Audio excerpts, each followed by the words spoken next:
Algebra Scholars. This is Mrs. Carbajal. Today we're going to be focusing on how to start sketching quadratic functions. This lesson is going to be the beginning of our next topic on graphing quadratics. So today is just kind of like an introduction lesson. And before we begin, we do want to eventually start to answer this essential question here. How does the graph of f of x equals the quantity of x minus h squared plus k change as the constants h and k are changed? That is a mouthful, so bear with me. We're going to be stepping through here and trying to make our little discoveries as to how h and k affect our quadratic functions when we graph them. So before we begin here, I want to draw your attention to something called a parent function, or in this case, a parent quadratic function. So think of this explore activity right here as the beginning, and we're relating all of our answers to this very first example. So let's go ahead and get to it. Our first example, or our parent quadratic function, is f of x equals x squared. So just to recap here, whenever we have a table, it's used to kind of step us through the points. So for instance, this first one was done for us. -3 squared is equal to 9, or -3 times -3 is equal to 9. -2 times -2 is equal to 4. Here, the only way that this would work is if x was 1. 1 squared would be 1. 0 squared would be 0. 1 squared would be 1. And in this case, 2 squared would give us 4. 3 squared would give us 9. So I did go through that quite quickly because that is a review. So we would use these tables and then the graphing grid provided to plot as many points as we can. If we can't fit them all in there, that's fine. Usually 3 to 5 points would be fine. It would satisfy our minimum requirement to graph. So let's see. I have the point -3 and 9. -3 and 9. I have -2 and 4. I have a 1. Ooh, look at, I caught this one right here. This one had 2 answers. Should have been -1 and 1, -1 and 1, 0 and 0. We have 1 and 1, and we have 2 and 4, and 3 and 9. So if you haven't noticed any patterns already, I'm sure you will shortly. So kind of take a look at this, the shape, the overall shape of this quadratic, and let's see if we can start noticing some patterns as we continue on with these examples. So this U shape that we formed is what we refer to as a parabola. So you're going to be hearing me say this word quite often from this point on. And the turning point on the parabola is called the vertex. So right here, we usually refer to this as the minimum or the maximum. And in this case, this is the vertex. And in this case, we are presented with a minimum because it is the most bottom or lowest point of this quadratic. So this is called the vertex.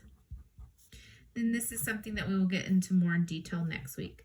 And in this case, this is a minimum.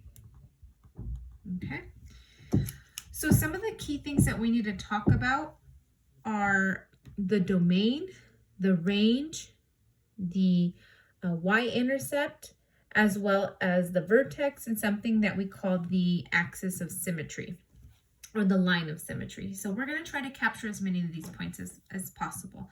So in the reflection point, we're asked what is the domain and what is the range. So remember, what are the x and what are the y values? So remember, domain means all x values.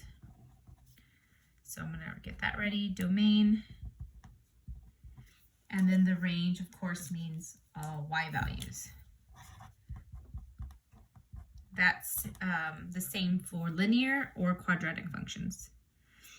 That's a range. Okay, so just take a look at your table. Could I plug in any x value here? Could I try -100?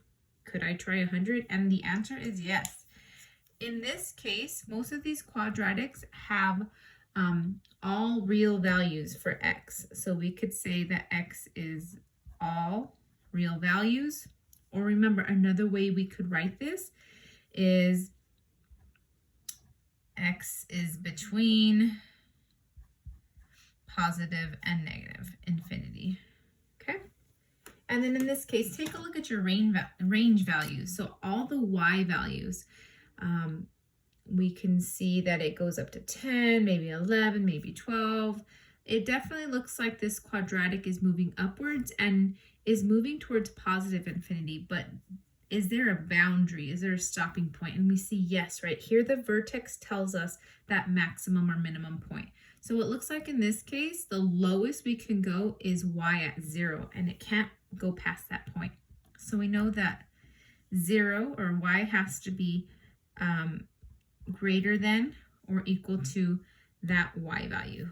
Okay, and again, it could be all the way up to infinity. Another way we can write this is y has to be y is 0 or larger. Okay. All right, for our next example, okay, what symmetry does the graph of f of x equals x squared have? Why does it have symmetry? So let's just focus on that first question. What symmetry does it have? And so here we're going to start talking about the line of symmetry. Okay, and the line of symmetry is just this. Look at the vertex, okay, at the very, very top or bottom of this quadratic. Think of this as your line of symmetry right here. Imagine that I took a mirror and I placed it right at the center here. This is my line of symmetry because every point on each side is going to be equal distance from this line of symmetry. It's as if I cut it in half.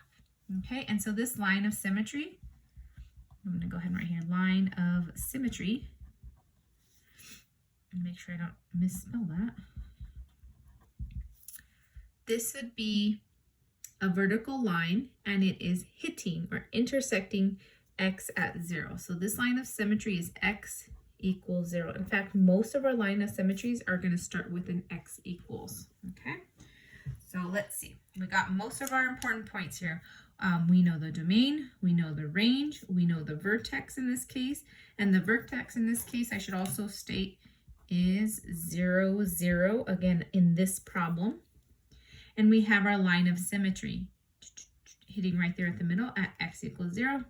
And then it should also be noted the y-intercept, okay? The y-intercept in this problem, remember, y-intercept is when x equals 0. So in this case, I may want to make a note of this. This particular problem has a y-intercept of 0, okay? And we're going to use this parent function here for our remaining problems. So I'm going to go ahead and move over to page 628 in your notebook. Okay, so I'm going to go ahead and move a little bit quicker here. Thankfully, the textbook company has done us a favor, and they've already told us our solutions here. So imagine in the future, if I needed to figure out what these y values are, or these g of x, for instance, values are, I would substitute in -3 quantity squared plus 2, -2 quantity squared plus 6, and so on and so forth. So I want to kind of highlight this one a little bit better so you can see it. And on this particular graph, let me see what I do with my highlighter here. Notice how they're showing you behind in blue the parent function, the one that we just did. And this guy right here that I'm highlighting, this is the function from graph A, okay? This graph belongs to g of x equals x squared plus 2. Okay, so all these points are on this highlighted graph here. And I don't want to give too much away up here, so I am intentionally not reading these little sections as we go because I want you guys to kind of see patterns or try to make some observations. Okay, so moving on to the second graph here. If we were to graph this, again, the first step would be to substitute in your values for x and to evaluate and get your y values. And again, I'm going to highlight this a little better so we can see. This blue graph was our parent function, our first example. And this graph right here, this is the graph that is g of x equals x squared minus 2. Okay, so let's let's step back. We kind of want to make sure we have the key features. We want to get comfortable with stating the range, the domain, the y-intercept, the line of symmetry, and if it has a maximum or a minimum. So here we go. I'm going to move a little bit quicker here. So for this example here, I want to take a look at the domain. So all the x values. So if I take a look and I'm looking at my function here, I can see that I could have x at negative infinity all the way to positive infinity. So once again, I can simply state that this is all real numbers. I could literally type out or write out the words all real numbers as well, okay? And then the range. So I'm taking a look and I want to see, my vertex is actually going to help me out with my range here. I see that it appears as though my graph is shooting up to positive infinity, but it's definitely stopping right there. So it's stopping at 2. So y in this case has to be greater than or equal to 2. Okay. Oops. I just realized I made a mistake on this graph right here. If you can change this up. This should have actually said y is greater than or equal to 0. Sorry, my bad. So 0 or greater. Okay, coming back here. So we got my domain, I got my range. Let's go ahead and talk about that vertex. And in this case, we have our vertex ready to go down here. So vertex, the vertex here is at 0, 2. And just ask yourself, does this look like a high point or a low point? Is this a maximum or a minimum? And here, this is an example of a minimum. Okay, and in fact, I think today we're only going to be seeing examples of minimums. And what else are we missing? We're missing the y-intercept. So let's go to our graph here, or our table. We see our y-intercept. And once again, if we look at our graph, we can see our y-intercept is here also. It's the point where it's hitting or intersecting the y-axis. And then that last characteristic that we want to get in the habit of taking note of is the line of symmetry. And I see if I were to cut this graph in half, I can see it's definitely bound by x equals 0. Okay, and once again, this is not always going to be the case, but in this example, it is line of symmetry. Okay, is x equals 0. Okay, I'm going to move on because that's the second example that we've gotten on the 4 key features. We got domain, we got range, we got vertex, we got y-intercept, and our line of symmetry. And just start to notice we have this parent function, and then we added 2. What do you notice overall? What's the similarities? What are the differences that we notice in example 1 compared to its parent function? Okay, I'm not going to answer that just yet. Okay, g of x equals x squared minus 2. So x squared was the parent function. We then subtracted 2. What do you notice that is so different between those 2 graphs, between the parent function and example 1b? So start catching on to that, okay? All right, I'm going to move on to the next page. Bear with me. I know this is a little bit of a longer lesson here. Once again, I'm going to have you answer reflection questions 2 and 3 on your own. Start making those connections if you haven't already. Okay, and then what I'm going to have you do in just a moment is 4 and 5 as well. For our sake, I'm going to keep going. Okay, so these 4 questions right here is something that you would answer on your own. Okay, and then no need to read this just yet. You don't want to give it away. I'm heading on over to page 330, I believe.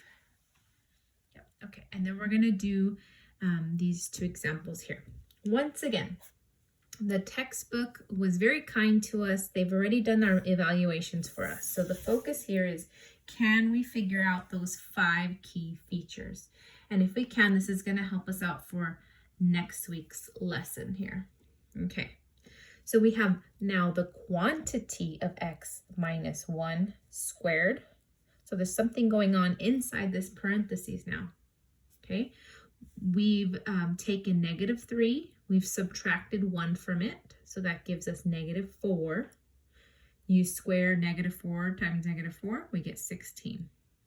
-2 take away 1 is -3. -3 times -3 is 9, and so on and so forth. So once again, they've done the work for us there. So the focus here is, let's start focusing on the domain. Look at your x values. Again, it seems to be all real numbers here.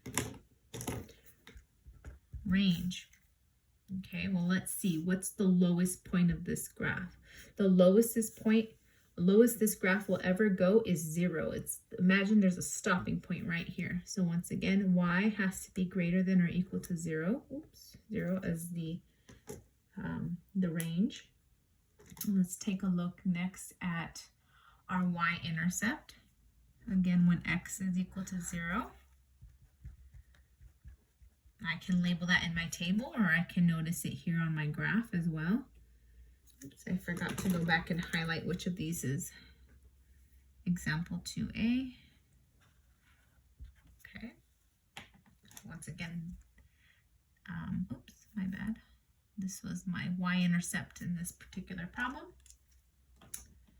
Okay. Next is vertex. Vertex. So once again, the lowest or the highest point. In this case, we have a minimum again, and it seems to be hitting this time at x at 0. Oops, sorry. X at 1. Let me fix that. X at 1 and y is at 0. I'm getting so used to those zeros. So here we go. We got x is at 1 and y is at 0. Something changed there. Okay, and we have 0.1, 2, 3, 4, and we're missing that line of symmetry. So once again, look, here's my vertex. This one's a little different. Okay, got my vertex right here, and imagine I'm cutting this function in half, vertically in this case. There, that's the line of symmetry. I'm going to just call this line of symmetry, sim for short. And I see this one's a little different and looks like it has shifted over to the right by 1 unit. So this is x equals 1. I wonder why that is. Okay, example B. We're going to move on down to example B. Once again, it's already been evaluated for us. So we're just working on key features of this graph. Okay, my domain. Let's first figure out which one is which. This is our example to be. The domain still appears to be all real values for x. The range, it looks like there's a stopping point here at 0. So yes, y can go as low as 0, but then it seems to bounce upwards. So y is 0 or greater.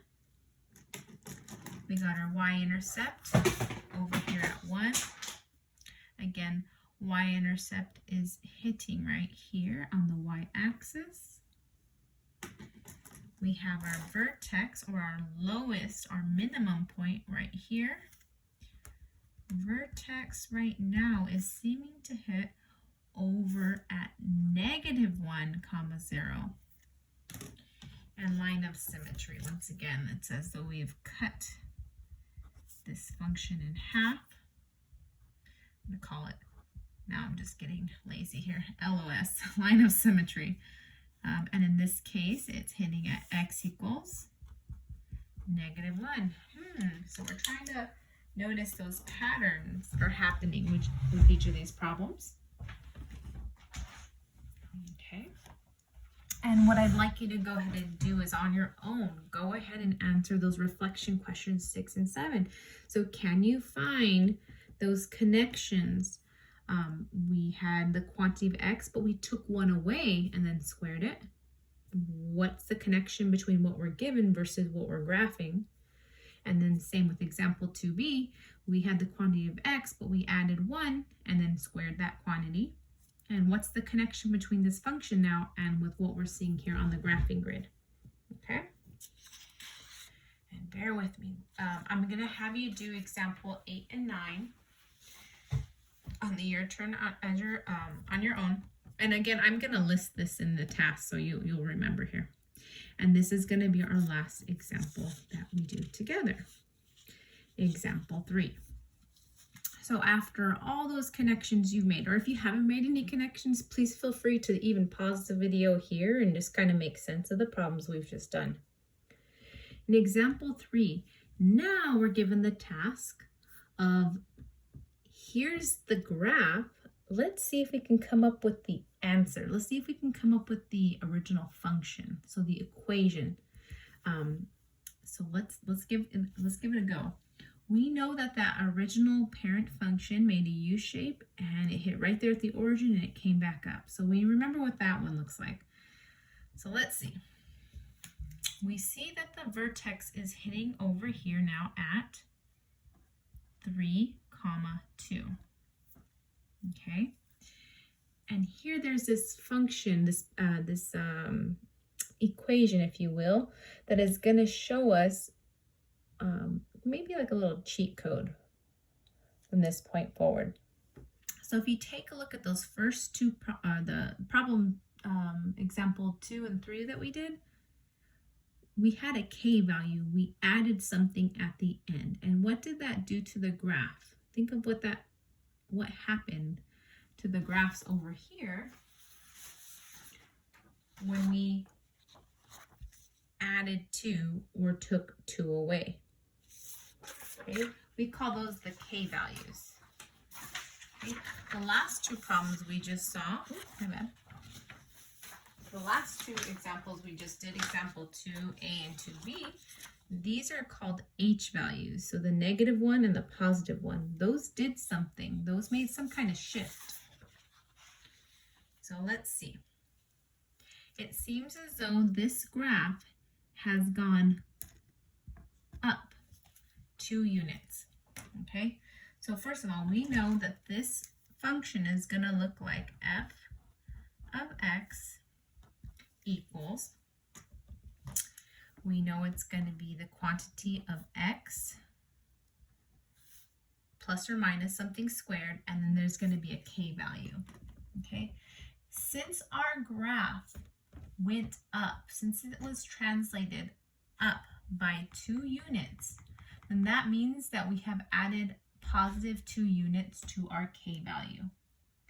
So if I know I have a graph that has gone upward 2 units or positive 2 units, I know that k has to be up 2. Okay, now here's the tricky part. I know the graph went over horizontally a positive direction by 3 units. Okay, so when we were dealing with h values over here, when we subtracted 1, notice how our graph shifted to the right by 1. And when we added 1, our graph shifted to the left by 1. So it's almost like it went the opposite direction. So the opposite of -1 is +1. The opposite of +1 is -1. That's why we see in this formula here, we see -h, or the opposite of h. So be careful with that one. Because this moved positively 3, it's the opposite of that. So that would be -3. Okay, so let's say I made this guess and I don't trust my work. I could always plug this value into desmos.com, and if it matches your graph, you know you've made a good guess. Okay, and this particular problem does give us the answer over here. I just kept it from you. So yes, on the next page over, we see that f of x is equal to the quantity of x minus 3 squared plus 2. Okay.